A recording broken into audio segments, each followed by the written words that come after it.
하나님의 뜻대로 하게 한 이 근심이, 이런 제목으로 고린도후서 강의를 이어가겠습니다. 고린도 교회의 성도들이 돌이켜 자신들이 행한 모든 죄를 회개하면서 이제는 사도를 그리워하고 사도가 전한 복음으로 인해서 더욱 열심을 내고 있다는 디도의 반가운 보고는 사도에게 적지 않은 위로가 되었습니다. 복음을 전하는 사역자는 사역의 현장에서 언제나 슬픔과 기쁨을 맛보는 사람이죠. 섬기는 교회와 성도님들을 통해서 더할 나위 없는 행복과 보람을 느끼기도 하고, 반대로 극심한 마음의 괴로움과 고통을 느끼게 되기도 하는 사람이 복음을 전하는 복음 사역자들입니다. 목회자에게 가장 기쁜 소식은 한 영혼이 회심을 경험하게 되는 순간이나 아니면 성도가 회개함으로 깊은 영적인 침체에서 벗어나게 되는 이런 일들을 이제 보고 듣게 되거나, 혹은 더 심오한 진리를 깨달음으로 영혼이 각성해서 더 뜨겁게 하나님을 사랑하게 되는 어떤 중대한 영적인 변화가 일어나게 되는 이런 때이거나,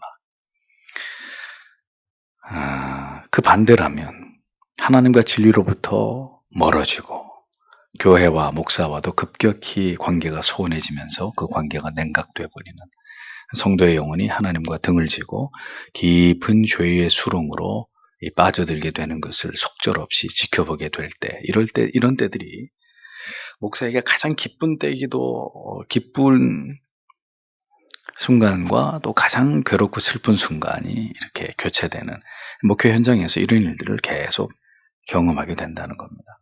사도는 디도를 통해서 전해들은 고린도 교회의 변화된 모습, 전에는 그렇게 바울의 사도권을 부정하고 그렇게 교회 안에 많은 문제들을 일으키면서 참 바울의 마음을 많이 아프게 하고 실망시켰던 그들이 바울이 써서 보낸 편지로 인해서 그들이 회개를 하고 죄를 뉘우치고 그리고 사도를 그리워하면서 다시 복음에 열심을 내는 이런 어떤 변화가 일어났다라는 이야기를 들으니까 그 고린도 교회 성도들의 그 변화된 소식을 듣고 7절 후면에 보면 바울이 얘기하죠. 나로 더욱 기쁘게 하였느니라, 이렇게 고백하고 있습니다. 이어서 사도는 이제 하나님께서 이렇게 관계를 회복시키기 위해서 자신을 통해서 고린도 교회 성도들에게 어떤 일을 행하셨다는 것을 설명을 하고 있습니다. 그래서 8절을 보면, 내가 비록 편지로 여러분을 슬프게 했다고 할지라도 후회하지 않습니다. 내 편지가 잠시나마 여러분을 슬프게 했다는 것을 알고 후회하기도 했지만, 이렇게 기록이 되어 있습니다. 여기서 사도가 어떤 편지를 보냈느냐, 이 편지가 어떤 것이냐에 대한 의견이 분분합니다. 고린도 전서라고 주장하는 그런 주장들이 있고, 다른 견해는 바울이 AD 55년경에 심각한 타락에 빠진 고린도 교회를 방문하고 그 쓰디쓴 마음의 아픈 그 가슴을 후에 디도편에 편지로 써보낸 그 편지인데, 이 편지는 분실되어 버렸어요. 이른바 눈물의 편지라고 하는데, 그 편지는 분실된 그런 편지인데, 그 편지다 이렇게 주장하는 견해들이 있습니다. 고린도 전서든 분실된 눈물의 편지든 어떤 것이든지 중요한 것은 사도는 이 편지를 통해서 애타는 마음으로 고린도 교회 안에 일어나고 있었던 여러 심각한 문제들에 대해서 엄히 고린도 교회 성도들 향해서 책망하고 훈계하고 그들을 회개함으로 돌이키게 하기 위해서 여러 말들로 간곡히 권면을 했다는 겁니다. 사도는 마땅히 그들을 목양하는 사도로서 하나님의 말씀에 입각해서 책망하고 권면했지만, 자신의 글을 읽고 고린도 교회 성도들이 근신하게 됐다, 다른 번역으로는 슬퍼하게 됐다, 고뇌에 빠지게 됐다라는 건데, 그렇게 된 것에 대해서 후회했다고 말합니다. 이는 사도의 편지를 통해서 성령께서 강력하게 역사하셨고, 그로 인해서 사도의 편지를 받은 고린도 교회 성도들이 깊이 양심의 가책을 받아서 그들이 잘못한 것을 진심으로 회개하고 슬퍼하고 근심하게 되었다는 것을 알 수 있습니다. 그러므로 사도가 고린도 교회의 성도들을 회개케 하기 위해서 책망한 것은 그건 사사로운 사람의 생각이 아니라 성령의 역사하심이었다는 거죠. 그러나 그럼에도 불구하고 고린도 교회 성도들의 죄를 책망하고 그들을 큰 근심에 빠뜨리게 된 일을 사도가 참으로 이렇게 후회했다고 말할 만큼 사도에게 그 일은 성도를 훈계하고 책망하는 일은 심히 괴롭고 고통스러운 일이었다는 것을 깨닫게 됩니다. 때로는 죄를 적나라하게 말해야 하고 우리의 감춰진 죄의 정체를 핀셋으로 찝어내듯이 이렇게 드러내야 할 때가 있지만 그것을 말씀 가운데 그렇게 전해야 되는 목회자의 마음은 한없이 무거울 수밖에 없습니다. 이 말씀에 해당되는 성도님에게 얼마나 그 마음을 아프게 하고 힘들게 할지를 잘 알기 때문입니다. 얼마나 이 일이 힘들면 사도가 후회했다고까지 얘기를 하겠느냐는 거죠. 그러나 만약 사도가 인간적으로 느끼는 성도를 향한 어떤 연민이나 어떤 어려운 개인의 감정 때문에 가감없이 하나님의 뜻을 선포하지 않았다면 그는 그리스도의 종이 아니었을 것입니다. 그러니까 성도님들이 이 말씀을 매우 따갑게 듣게 될 것이라는 것을 알면서도 사도는 한 가지를 믿었던 것입니다. 그것은 이 검과 같은 말씀에 찔러 쪼개는 능력이 성도님들의 영혼 가운데 임함으로 그들이 반드시 죄를 깨닫고 회개하고 하나님께로 돌이킬 것이다. 사도는 그것을 확신했기 때문에 이 말씀의 능력을 믿었기 때문에 고린도 교회의 성도들에게 행한 책망과 훈계로 그의 마음이 인간적으로 너무 어렵고 힘들었지만 그럼에도 불구하고 이제 사도는 곧바로 그 다음에 뭐라고 얘기하죠? 그 당시는 내가 후회했는데 지금은 후회하지 않는다. 이렇게 말을 바꾸어서 이야기하고 있는 것을 볼 수 있습니다. 그 이유는 이 책망의 편지로 인해서 눈물의 책망의 편지로 인해서 고린도 교회 성도들이 잠시 슬퍼하고 괴로움을 느끼기는 했겠지만 그 이상의 결과를 가져왔기 때문이다라는 겁니다. 그래서 다음 절을 보면 9절에 지금은 기뻐하고 있습니다. 왜냐하면 여러분을 슬퍼하게 했기 때문이 아니라 슬퍼함으로써 회개하게 되었기 때문입니다. 여러분은 하나님의 뜻대로 슬퍼한 것이므로 우리 때문에 손해를 본 것은 하나도 없습니다. 이렇게 기록되어 있습니다. 자, 여러분 이 성경을 잘 보십시오. 하나님께서 성도인 우리를 슬프고 괴롭고 깊이 눌리게 하실 수 있습니까? 없습니까? 있다는 거죠. 얼마든지 말씀을 통해서 세운 당신의 종들을 통해서 때로는 우리를 슬프고 괴롭고 우리의 마음이 영원히 우리의 양심이 깊이 눌리게 하시는 이런 일을 하실 수 있다는 겁니다. 우리 안에서 행하실 수 있다는 거예요. 찔림을 얻게 하시고 그것 때문에 고통스럽게 밤잠을 못 자게 만드는 이런 일들을 자기 백성 안에서 하나님은 행하실 수 있다는 겁니다. 결국 죄를 토해내고 그것을 하나님 앞에 회개케 하기 위해서 때로는 설교자를 통해서 말씀의 검을 우리에게 주기도 하신다. 환자를 살리는 데는 여러 가지 방법이 있습니다. 간단한 시술을 통해서, 약을 통해서, 여러 가지 방법이 있겠지만 그 가운데는 배를 가르고 적출해야 될 내장의 종양 덩어리를 도려내야 되는 수술이 불가피할 때도 있습니다. 엄청난 출혈이 일어나고 수술을 10시간이 넘는 수술이 지나고 나서 마취가 깨면 진통제에 의존하지 않고는 견디기 힘든 살인적인 고통이 환자에게 몰려오기도 할 것입니다. 그런데 그 모든 과정은 그를 살리기 위해서 피할 수 없는 일이듯이 영혼의 진통 또한 마찬가지라는 거죠. 우리가 하나님을 알고 하나님의 뜻을 알고 우리의 죄성들을 날마다 우리 몸으로부터 분리시켜내면서 더 성화되어가는 우리 안에 크고 작은 많은 이 죄의 종양 덩어리들을 제거하면서 더 거룩한 하나님의 사람으로 되어져 가는 가운데서 우리의 영혼이 진통을 느끼는 것은 불가피한 일이라는 거예요. 그 일이 행복하고 즐겁고 만면에 웃음을 띤 채로 우리가 점점 성화되고 우리의 죄성들이 이렇게 패퇴되는 일들이 그렇게 자연스럽게 아주 평화롭게 일어나면 좋은데 그렇게 되지 않는다는 거죠. 우리가 말씀 앞에서 벌거벗겨지고 내 죄가 모두 드러나서 수치와 부끄러움을 느낄 수밖에 없는 것도 자존심이 완전히 구겨지고 무너져버리는 일도 모두 내 영혼을 수술하시고 다시 소생케 하시는 하나님의 치료의 손길이 우리의 영혼 가운데 역사하고 있기 때문이라는 겁니다. 그러니까 때로는 도망치고 싶을 때가 있는 거예요. 때로는 이런 말씀을 들어야 되나 이렇게 정말 이렇게 영혼의 괴로움과 고통을 느낄 때도 있는 것입니다. 그것은 우리만 그런 과정을 겪었던 것이 아니라 성경을 보면 모든 하나님의 사람들이 성도들이 사도를 통해서, 구약에는 선지자를 통해서 이런 양심의 저격을 당했다는 거죠. 예배 없이. 사도는 이렇게 하나님께서 사도의 권면을 통해서 고린도 교회 성도들의 영혼을 살리시는 일을 행하셨기 때문에 결과적으로 지금 나는 기뻐한다 이렇게 말하고 있는 거예요. 슬픔과 영혼의 눌림과 괴로움을 통해서 결국 고린도 교회의 성도들이 돌이켜 회개하게 되었기 때문이다라는 거죠. 여러분들이 교회를 처음 만나셨을 때, 목사를 처음 만나셨을 때 괴로우셨을 겁니다. 나는 죄가 하나도 없고 나는 지금까지 아주 모범적으로 예수를 잘 믿어왔고 내 신앙에는 아무 문제가 없다고 생각했는데 이 하나님의 말씀의 이 불화살이 계속 내 마음에, 내 영혼에 이렇게 쏟아지니까 아니 도대체 내가 뭔 죄를 그렇게 많이 졌다고, 내가 다 예수를 구주로 믿고 지금 신자가 된 지가 몇 년째인데 왜 나를 이렇게 괴롭게 하고 힘들게 하나 하는 마음이 분명히 여러분 가운데서도 그런 마음을 가지셨던 분이 계셨을 겁니다. 그러나 목사가 여러분들을 괴롭게 하는 게 제 취미와 특기가 아니라면 왜 그런 일들이 일어나야만 했겠느냐는 거죠.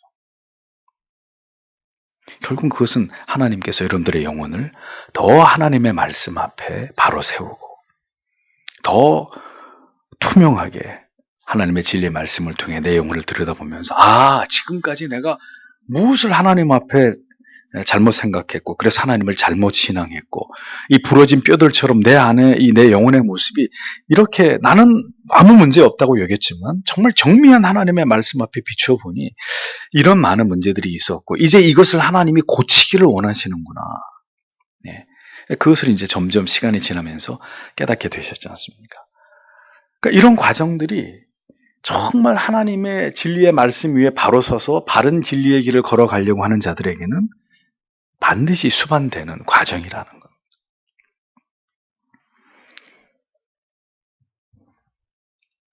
목회자는 설교단 위에서 가벼운 말로 유의를 즐기는 사람이 아닙니다. 여기서 제가 재미있는 얘기, 쉬운 얘기, 아주 유머러스한 얘기 적당히 섞어가면서 절반은 웃겼다, 절반은 울렸다, 이렇게 하라 그러면 저도 얼마든지 그렇게 할 재주가 있습니다. 근데 여러분, 설교가 그런 것입니까? 표정과 설교자의 표정과 목소리와 사용하는 어휘와 모든 설교의 논리 속에서 하나님께서 그 시대를 살아가는 자기 백성들에게 전달하고자 하시는 그 말씀의 모든 의미를, 그 느낌을, 그 분위기를 그대로 성도님들에게 전달해야 되는 메신저입니다.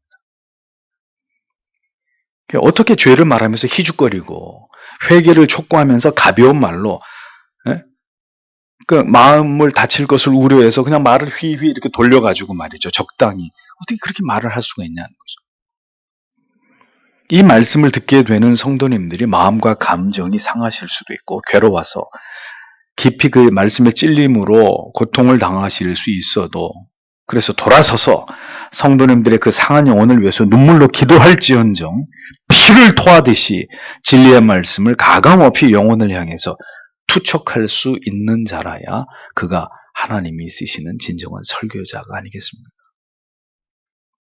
그 왜 희죽거리면서 설교를 하는지 몰라요. 이제 무슨 말장난 하듯이. 제가 아주 딱 싫어하는 스타일입니다. 무슨 토크쇼 하듯이 이렇게 하는 설교. 청교도 리차드 백스턴 말하기를 이런 유명한 얘기를 했습니다. 나는 설교를 할 때마다 그것을 마지막으로 알고 설교했으며 한 죽어가는 사람이 한 죽어가는 다른 사람에게 설교하듯이 설교했다. 이런 얘기를 했습니다. 여러분, 그것이 설교입니다. 죄를 설교할 때 그래서 저는 웃으면서 설교할 수 없습니다. 돌이킴을 촉구할 때 저는 조용히 나긋나긋하게 속삭이듯이 그렇게 말할 줄 모릅니다. 조지 휘필드는 천둥 소리를 글로 옮길 수는 없을 것이라고 자기의 설교를 책으로 내고자 하는 출판 관계자에게 그렇게 얘기했습니다. 목사님, 설교를 책으로 좀 옮기고 싶습니다. 허락해 주시겠습니까? 대답이 그거였습니다. 천둥 소리를 글자로 옮길 수는 없을걸요.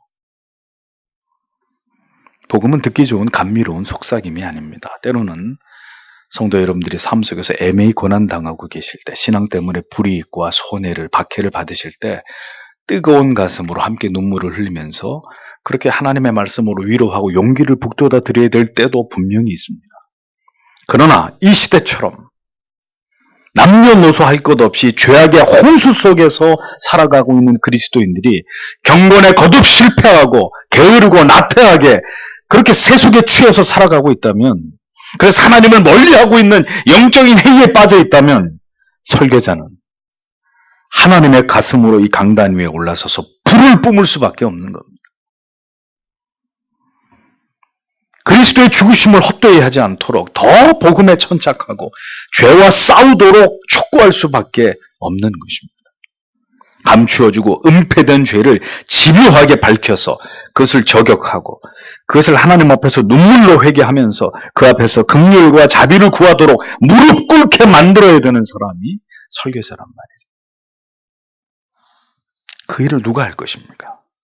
그 일을 누가 할 것이냐 말이에요.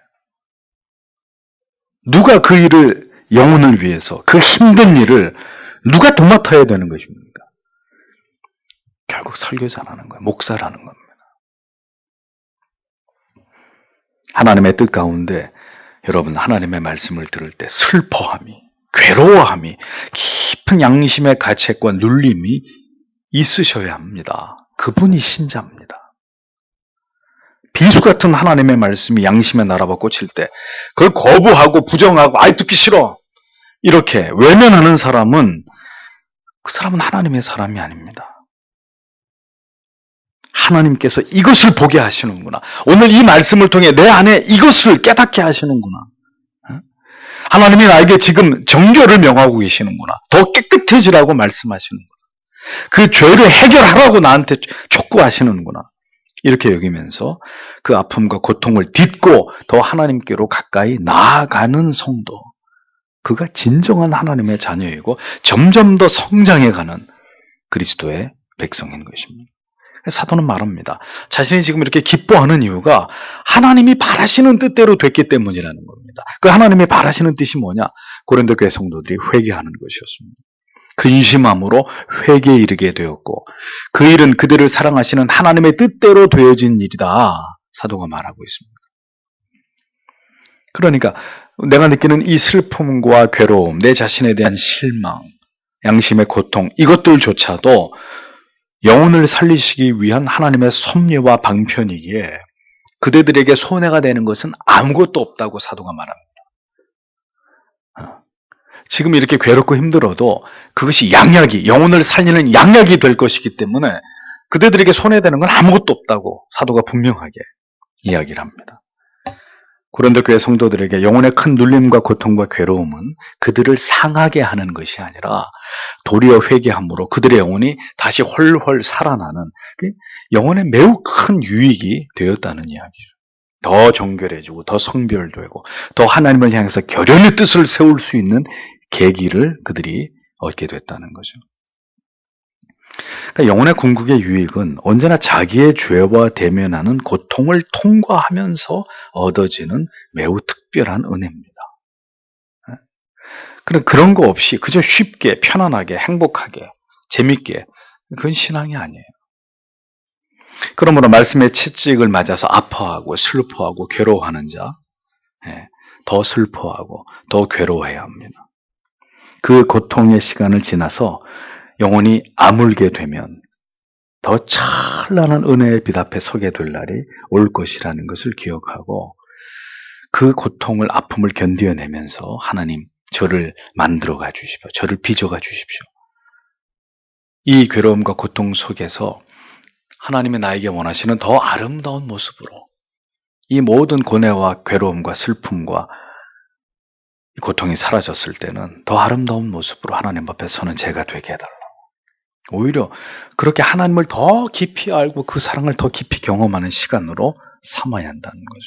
10절을 보겠습니다. 하나님의 뜻대로 하는 슬픔은 구원에 이르게 하는 회개를 가져오므로 후회할 것이 없습니다. 그러나 세상의 슬픔은 죽음을 가져다 줍니다. 이렇게 적고 있습니다.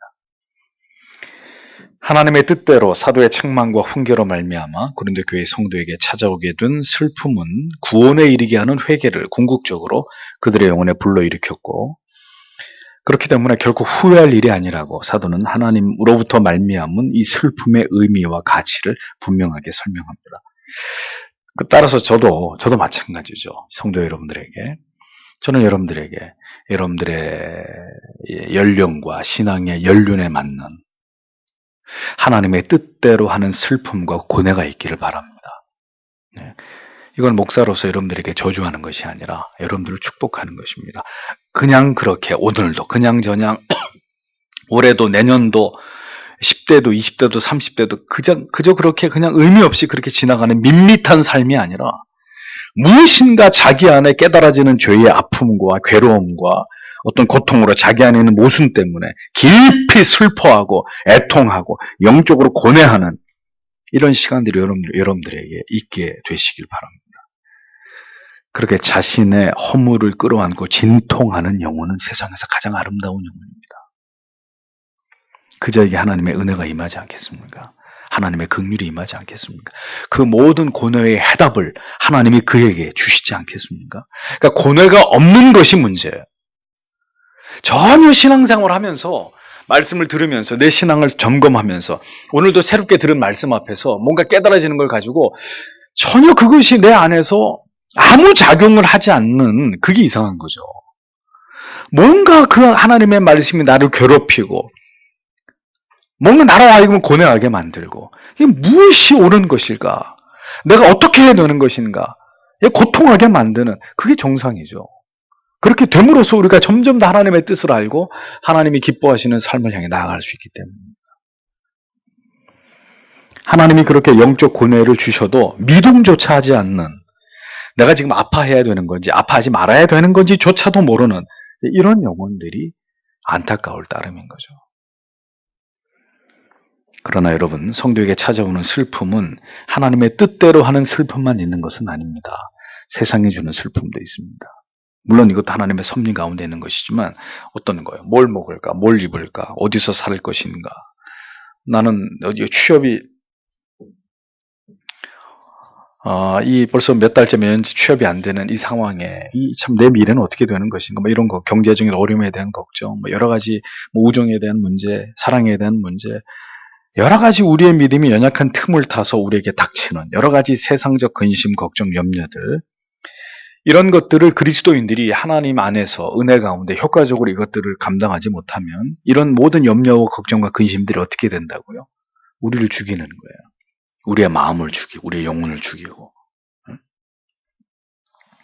우리를 깊은 절망 아래로 낙심 아래로 끌고 내려가 버리는 거죠.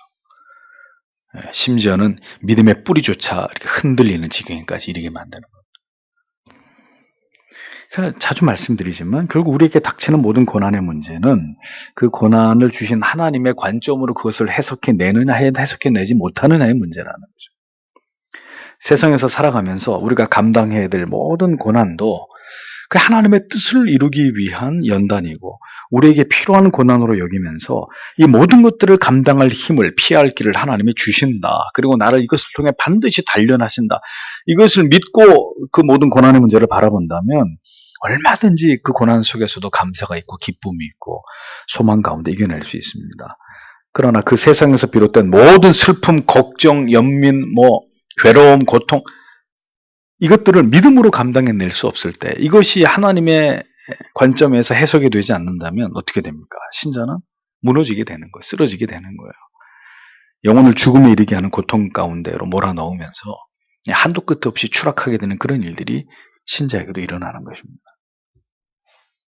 하나님의 은혜와 도우심을 구하면서 세상의 모든 슬픔들을 올바로 풀어나가지 못하면 신자도 죽음 같은 고통을 피할 수 없고 불신자는 그래서 결국 죽음을 선택하는 거죠. 해답이 나오지 않으니까. 초등학생들이 해답이 나오지 않은 거예요. 나는 왜 이런 집에 태어났지? 나는 우리 집은 왜 이렇게 돈이 없지? 엄마 아빠는 왜 맨날 싸우지? 왜 어머니 아버지는 이혼했고 나는 이렇게 살아야 되지? 답이 안 나오니까 요즘 초등학생들이 자살이 유행인데 그 자살을 어떻게 생각하는 것이냐? 여러분 이게 무슨 기계 같은 게 오작동 이렇게 보면 뭐가 있어요? 리셋 버튼이 있어요. 초기화 시켜버리는. 그러니까 죽음이 리셋이라고 생각하는 거예요. 요즘 아이들이. 이 참 문제죠. 아이들의 사고방식이 이렇게 병들어가고 있는데도. 그래서 죽고 나서 다시 태어나가지고 다시 처음부터 다시 시작해보자. 그렇게 한다는 겁니다. 리셋이 어디 있어요? 인생에서. 한 번 태어나서 죽으면 그걸로 끝이지, 영원히. 하나님을 알지 못하는 사람들은 이 쏟아지는 절망에 대해서 답이 없잖아요. 그러니까 어떻게 해요? 그냥 여기서 끝. 이 괴로운 인생 더 살아봐야 별 의미도 없고 행복하지도 않고 여기서 끝내자. 그게 세상 사람들의 방법이잖아요. 그러니 세상의 근심은 사망에 이르게 하는 것 아니겠습니까? 하나님께서 때때로 성도의 생애 가운데 주시는 거룩한 근심은 우리를 하나님의 사람으로 빚어가시고 영원한 나라를 소망하게 하시는데 무한한 유익이 된다는 것을 사도가 마지막으로 11절에서 진술합니다. 보십시오. 하나님의 뜻대로 하는 바로 이 슬픔이 여러분에게 어떤 결과를 가져다 주었습니까? 얼마나 큰 열성과 해명과 의분과 두려움과 그리워함과 열정과 징계를 불러일으켰습니까? 여러분은 그 모든 일에서 잘못이 없다는 것을 보여주었습니다. 이렇게 기록되어 있습니다. 그렇습니다. 여러분, 우리가 그저 평안함과 그리고 많은 사람들에게 내가 태어나서부터 지금까지 칭찬만 받았어요. 항상 잘한다 얘기만 들었단 말이죠. 우리가 그렇게 살아갔다면, 그렇게 살아왔다면 여러분, 우리가 굉장히 인격적으로 훌륭하고 겸손하고 참 썩 괜찮은 사람이 될 수 있었을까요? 아마 그냥 아무 걱정 없고 근심 없고 고난 없고 그리고 뭐 늘 칭찬만 듣는 이런 환경에서 살았다면 분명히 미숙한 사람이 될 수밖에 없었을 것입니다. 전혀 남 배려할 줄도 모르고 자기 잘난 멋에. 그러므로 하나님께서는 하나님의 깊은 섭리와 작정하심 속에서 그 사랑하시는 자녀들의 삶에 때로는 슬픔과 내면의 깊은 괴로움을 보내시기도 하시는 것입니다. 사람을 통해서, 환경을 통해서, 질병을 통해서, 뭐 어떤 계기를 통해서든 우리에게 그러한 고통의 시간들을 주신단 말입니다. 자신 해결되지 않는 어떤 고질적인 죄에 대한 마음의 깊은 찔림과 괴로움을 갖게도 하십니다. 그것을 통해서 우리를 겸손하게 하시고 더 온전히 하나님을 의지하고 바라보도록 하나님이 그렇게 우리를 만들어 가시는 거죠.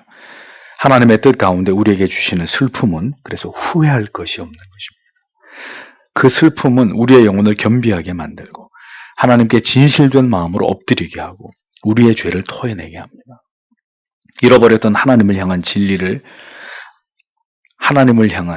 향한 간절함에 다시 불을 재점화시킵니다. 또 변명하게 한다고 했습니다.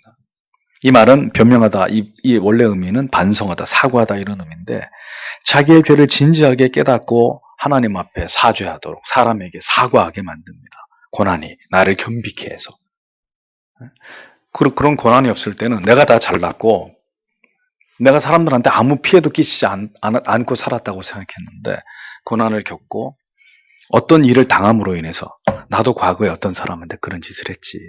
그 사람에게 너무너무 내가 몹쓸 짓을 했어. 이렇게 생각이 나는 거예요. 가서 사과하는 거예요. 용서를 구하는 거죠. 뭐가 그렇게 만든다고요? 고뇌가, 고통이.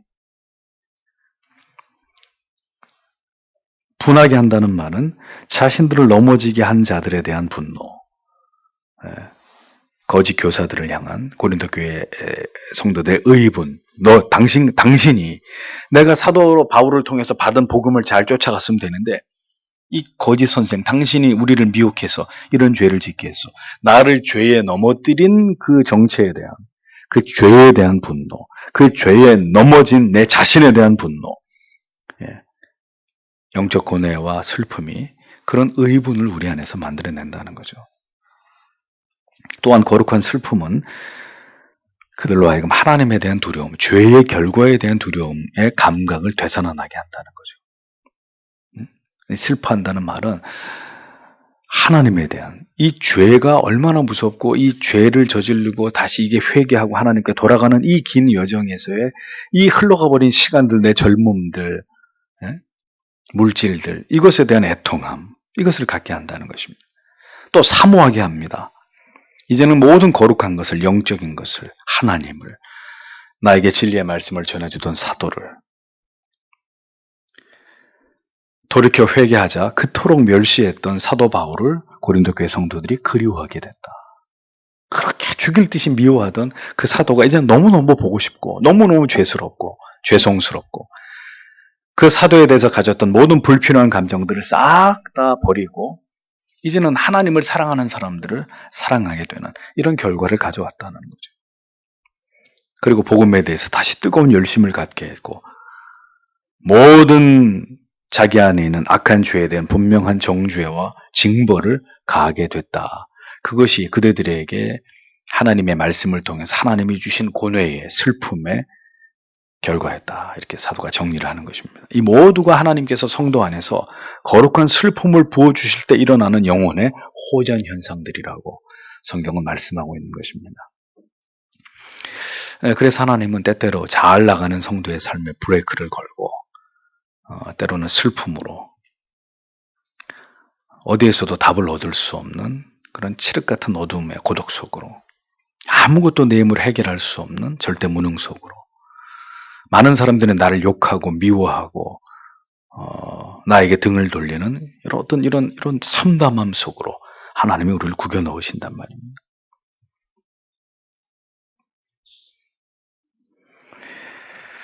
고린도 교회 성도들은 이렇게 하나님의 뜻대로 하는 근심을 그들이 마음에 갖고 그들의 영혼이 회복되는 것을 통해서 이제 그들은 다시 결백한 다시 이전에 하나님을 경외하는 성도의 모습으로 돌아가게 됐다.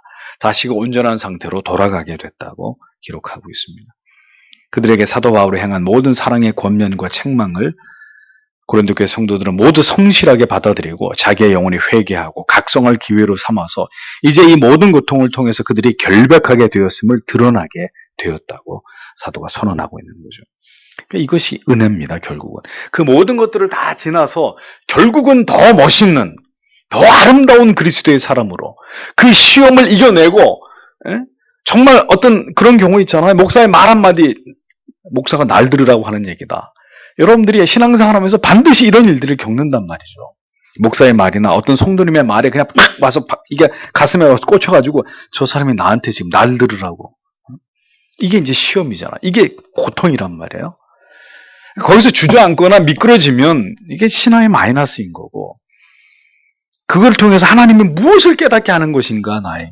왜 오늘 이것이 이렇게 들통나야만 되는 것인가. 내가 어느 날 찾아온 그 고통과 괴로움과 슬픔을 끌어안고 하나님 앞에서 뒹굴고 또 뒹굴고 하나님의 깨달음과 은혜를 구하면서 그것을 넘어서면 그 시험을 넘어서면 합격이 되는 거죠. 아, 저 사람이 정말 신자였다. 저 사람은 정말 성숙한 그리스도인이로구나. 그 증명이 되는 거잖아요.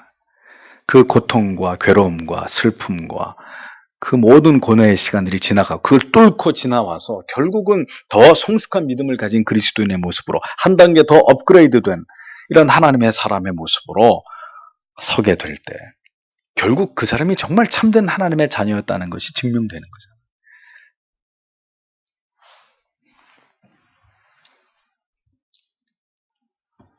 그렇게 그들은 그들의 회개가 참된 것이었다는 것을 증명해 보였다는 겁니다.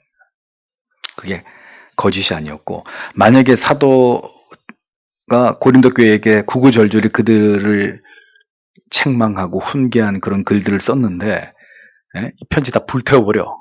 이제 저거는 사도도 아니야. 이제 사도 바울하고는 우리하고는 영원히 끝이야. 하고 만약에 고린도 교회 성도들이 더 분노하면서 더 사도를 멀리하고 거짓 교사를 따라서 복음을 등지고 그렇게 갔다면 그들에게는 이제 심판밖에 없는 건데 이 고린도 교회의 극적인 이 회개의 변화를 보란 말이죠. 하나님이 하신 일이고 하나님이 그들을 사랑하기 때문에 이 바울의 권면과 책망을 통해서 그들의 영혼을 살려내신 거잖아요. 이 극적인 장면이 고린도 후서에 나오고 있는 거죠. 모든 깨어진 관계가 회복되고 복구되는 여러분 이게 교회입니다. 그러니까 지상교회라고 해서 이런 일들이 전혀 일어나지 않는다는 게 아니에요. 목사든 성도든 우리는 시험에 들고 낙심하고 고뇌하고 슬퍼하고 괴로워하고 관계의 깨어짐 때문에 갈등 이런 일들이 일어난다는 거죠 우리에게. 근데 문제는 그런 것으로 끝나버리는 게 아니라 그것을 결국은 하나님의 말씀이 우리를 고치고 치료해서 회복시킨다는 거예요. 더 멋있는 그리스도인으로 더 성숙한 하나님의 자녀로 하나님이 우리를 회복시켜서 정말 그들이 신자가 맞구나 성도가 맞구나 드러내게 하신다는 거죠. 거룩한 슬픔, 죄를 깨닫게 하고 그 죄 앞에 자기를 돌아보게 회개하게 만드는 하나님의 능력은 그렇게 교회와 성도의 영혼을 정화시키는 그런 역사로 나타나게 된 것을 오늘 성경은 우리에게 증언하고 있는 것입니다. 그러므로 성도 여러분, 오늘도 하나님께서 우리에게 거룩한 불을 주시기를 기도해야 합니다. 하나님의 말씀을 통해서 우리의 영혼이 큰 아픔과 슬픔 속에서 해체되고 수술됨으로 다시 새롭게 설 수 있도록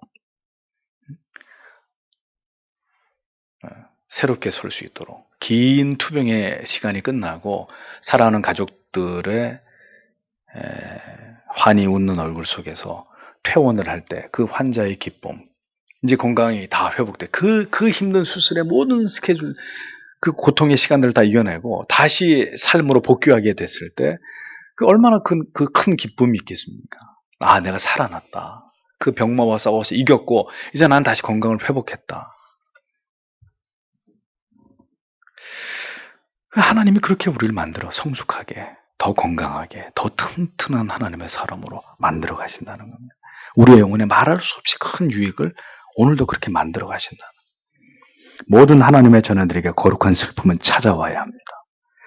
때로 우리의 영혼을 송두리째 흔들어 깨워놓는 강력한 말씀이, 강력한 진리의 깨달음이 우리에게 필요하다는 것을 잊어버리지 마십시오. 올해도 몇 차례 태풍이 지나갔습니다만 여러분, 태풍이 나쁜 것만은 아니에요.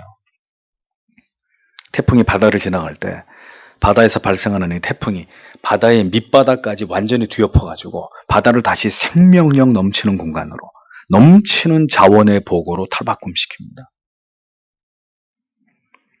하나님께서도 때로 우리의 영혼과 양심을 공격하심으로 우리에게 큰 슬픔과 고통과 괴로움의 태풍을 일으키십니다.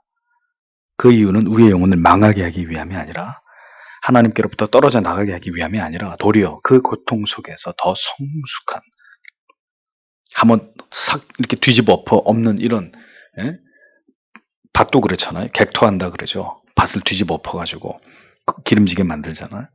그 고통 속에 더 성숙한 하나님의 사람으로 우리 자신을 더 정확하게 들여다보고 내 문제가 무엇인지를 정확히 깨달아서 하나님이 기뻐하시는 사람의 모습으로 세우시려고 하는 이런 하나님의 뜻이 오늘도 우리의 삶 가운데서 나타난단 말이에요. 기억하십시오. 사도의 편지는 고린도 교회 성도들을 살아나게 했습니다. 그들을 회개시켰습니다. 본래의 자리로 돌아오게 만들었습니다. 역시 그들이 하나님의 사랑하는 성도였다는 것을 증명하게 만들어줬습니다. 오늘도 그와 같은 강력한 영향력이, 복음의 진리의 사자후를 바라는 그런 설교자들이 교회 강단마다 세워져서 그렇게 영혼들이 깨어 일어나는 이런 생명의 역사가 일어나야 한국교회의 소망이 있고 이 시대가, 이 나라가, 이 민족이 미래가 있는 것입니다. 그러면 오늘도 여러분, 이러한 하나님의 말씀의 능력이 나타나고, 그래서 한국교회가 고린도 교회 성도들처럼 회개하는 이 진통 속에서 정말 새로워지는 이런 하나님의 능력의 역사가 나타나기를 이 밤에도 여러분, 우리 자신과 가정을, 교회를 위해서, 그리고 이 한국교회와 이 사회를 위해서 이렇게 살리는 하나님의 말씀의 역사가, 이 생명의 고통이 우리를 탈바꿈시키는 이런 은혜를 하나님께서 우리에게 부어주시기를 이 밤에도 간절히 주 앞에 기도하시고 돌아가시길 바랍니다. 기도하겠습니다.